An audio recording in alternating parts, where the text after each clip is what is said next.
اور سوچ میں فرق یہ آ جاتا ہے کہ مدرسے سے نکلا ہوا ایک عالم یہ ماننے کو تیار نہیں ہے کہ یونیورسٹیز میں جو ایک پروفیسر بیٹھا ہوا ہے وہ عالم ہے، اور یونیورسٹی میں پڑھانے والا ایک پروفیسر یہ ماننے کو تیار نہیں ہے کہ مدرسے سے نکلا ہوا عالم کو انٹلیکچوئل ہے۔ تو یہ فرق اس گیپ کو فل کیسے کیا جائے، ختم کیسے کیا جائے؟ ایسے ہی مزید ویڈیو کے لیے ہمارے یوٹیوب چینل نظام میں اولیاء کو سبسکرائب کریں۔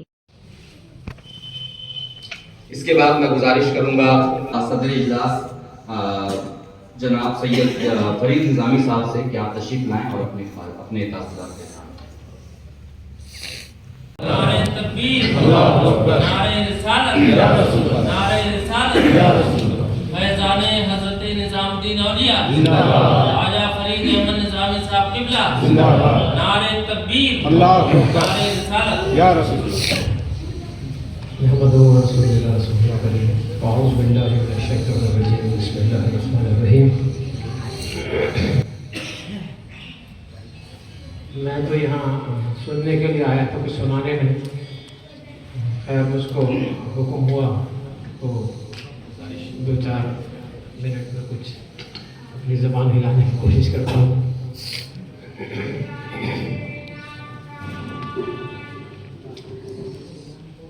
ارشاد باری تعالیٰ ہے کہ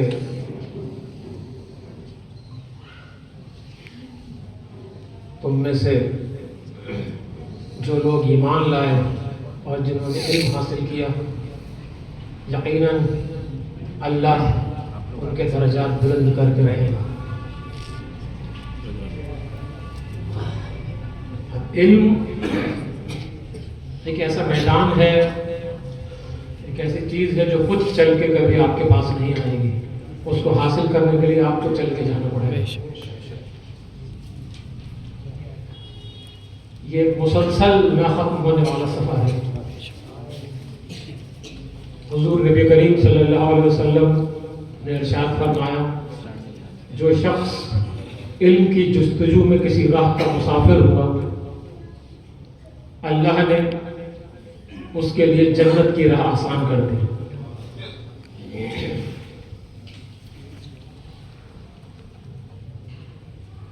ہیرا انسٹیٹیوٹ آف ایجوکیشن کو سب سے پہلے میں مبارکباد پیش کروں گا، ان کی ٹیم کو، حضرت محمود غازی صاحب ازہری کو، کہ انہوں نے اس مشن کی شروعات کی،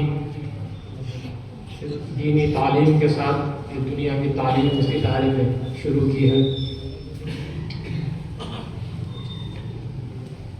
انسان کی زندگی جب شروع ہوتی ہے تو 2 راستے اس کے سامنے موجود ہیں، دنیا کی میں بات کر رہا ہوں ہمارے سامنے۔ ایک راستہ ہوتا ہے کہ وہ کسی اسکول میں، کسی انسٹیٹیوٹ میں اس کو داخل کر دیا جائے، دوسرا کسی مدرسے میں اس کا داخلہ کروا دیا جائے۔ اب یہاں سے اس کی راہیں جو ہیں وہ مختلف ہو جاتی ہیں۔ مدرسے میں جو بچے چلے جاتے ہیں، ہم تو خیر دہلی میں رہتے ہیں، میٹرو سٹیز کی بات نہیں کر رہا میں، اور ریموٹ ایریاز میں اگر آپ جائیں تو تعلیم لے کے جب نکلتے ہیں تو میں نے زیادہ تر دیکھا ہے، جو میں نے سفر کیا ہے، جہاں جہاں میں گیا ہوں، تو ایک بہت بڑا ایک ڈفرینس پیدا ہو جاتا ہے سوچ میں۔ اور جو لوگ اسکول اور کالج اور یونیورسٹیز کی تعلیم حاصل کرتے ہیں، وہ ایک الگ سوچ پیدا ہو جاتی ہے ذہن میں، اور وہ بیلنس نہیں رہ پاتا۔ اور یہ سب سے بڑا ایک چیلنج ہے آج کے زمانے میں۔ مدرسے سے تعلیم حاصل کرنے والا کسی مسجد کا امام لگ جاتا ہے، کسی مدرسے میں ہی کلام پاک پڑھانے لگتا ہے، اور زیادہ تر میں نے لوگوں کو دیکھا ہے کہ وہ روزگار کی کمی محسوس کرتے ہیں، ان کو وہ ایک تنخواہ ایسی نہیں مل پاتی، ایک ذریعہ معاش ان کا، وہ ہمیشہ ڈپینڈ رہتے ہیں کہ کہیں سے کچھ مل جائے، کہیں سے کچھ مل جائے۔ اور سوچ میں فرق یہ آ جاتا ہے کہ مدرسے سے نکلا ہوا ایک عالم یہ ماننے کو تیار نہیں ہے کہ یونیورسٹیز میں جو ایک پروفیسر بیٹھا ہوا ہے وہ عالم ہے، اور یونیورسٹی میں پڑھانے والا ایک پروفیسر یہ ماننے کو تیار نہیں ہے کہ مدرسے سے نکلا ہوا عالم کو انٹلیکچوئل ہے۔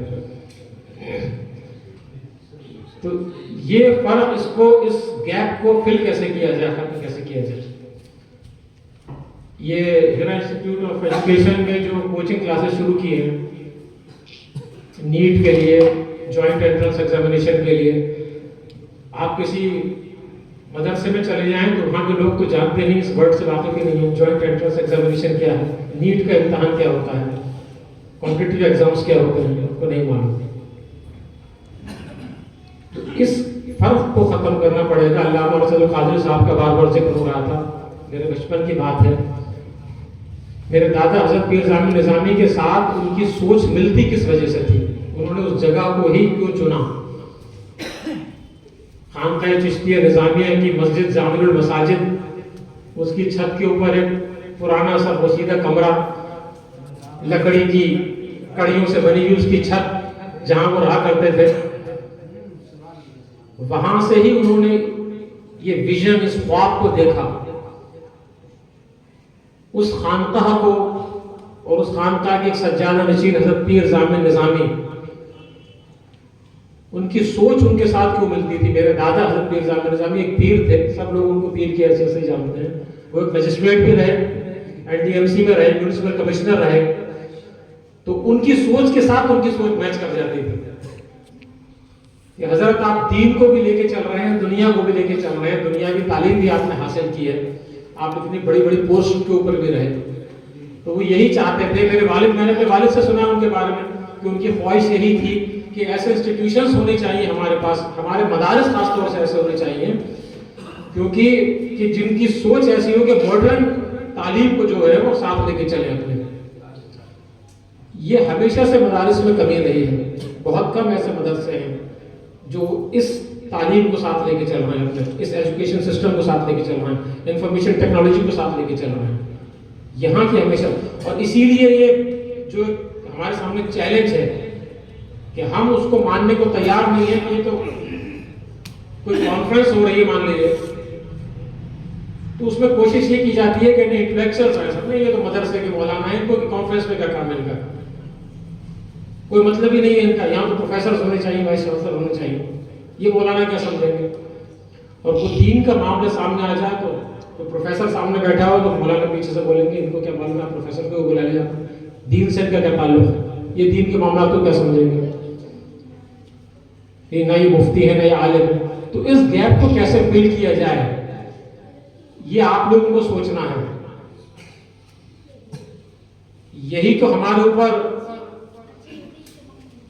سب سے بڑی تنقید ہوتی ہے کہ ابھی بات ہوئی کہ صاحب ایجاد نہیں رہے مسلمان، ڈسکوریز سے ہم نے اپنے آپ کو دور کر لیا. یہی تو تنقید کرتے ہیں یہود و نصارہ. ہماری ٹیکنالوجی کا استعمال کرتے ہو، ہمارا موبائل، ہمارا ٹویٹر، ہماری فیس بک، اور اسی پہ جا کے ہمیں کو گالیاں دیتے ہو. آپ نے کیا ایجاد کیا؟ تو ٹیکنالوجی کے ساتھ اگر جوڑنا ہے تو مدرسوں کو ماڈرنائز کرنا پڑے گا. اب لوگ بہت سے لوگ اتنے نیگیٹو ہو گئے ہیں کہ ماڈرنائز کرنے کے ساتھ ہی بہت سے لوگ اپنا ذہن ایسا بنا لیتے ہیں کہ نہیں پتہ نہیں کیا چیز ہے، تو مداخلت ہو جائے گی مدرسوں میں، دینی علوم جو ہے اس میں مداخلت ہو جائے گی، ہمارا جو سلیبس ہے اس کے اندر مداخلت نہیں چاہتے. وقت کے ساتھ بدلنا تو پڑے گا، ہر حالت میں بدلنا پڑے گا، ورنہ بہت پیچھے رہ جائیں گے. خیر میں زیادہ وقت نہیں رہوں گا، اور میرے اللہ تعالیٰ سے دعا ہے کہ جو یہ ہیرا انسٹیٹیوٹ آف ایجوکیشن ہے، اس کا نام بہت اچھا رکھا ہے ہیرا، تو اللہ تعالیٰ اس میں جتنے لوگ اس کوچنگ سینٹر میں آئیں اللہ ان کی راہ آسان کرے، اور اللہ ان کو علم کی دولت سے نوازے، دین دنیا دونوں ان کے روشن ہو. بہت بہت شکریہ. آخر دعوانا الحمدللہ رب العالمین. Subscribe our YouTube channel Nizam-e-Auliya.